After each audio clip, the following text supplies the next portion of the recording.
સરદાર પટેલની કર્મભૂમિ કરમસદને મહાનગરપાલિકામાંથી અલગ કરવાના મુદ્દે કરમસદમાં ધરણા ચાલી રહ્યા છે તો પોલીસે ખાનગી ઇમારતમાં ધરણા કરી રહેલા 9 આંદોલનકારીની અટકાયત કરી હતી અને બાદમાં છોડી દેવાયા હતા।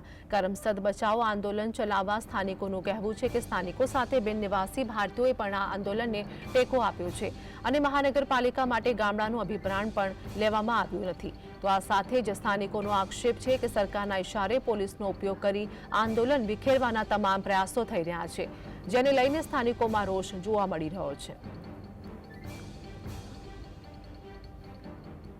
અમારી પ્રાઇવેટ પ્રોપર્ટીની અંદર અમે પોલીસને અમારા આંદોલન સમિતિના અધિકૃત વકીલ તરફથી તમામ પ્રોપર્ટીના કાગળિયા એના વેરા પાવતીને તમામ મોકલાયેલું હતું।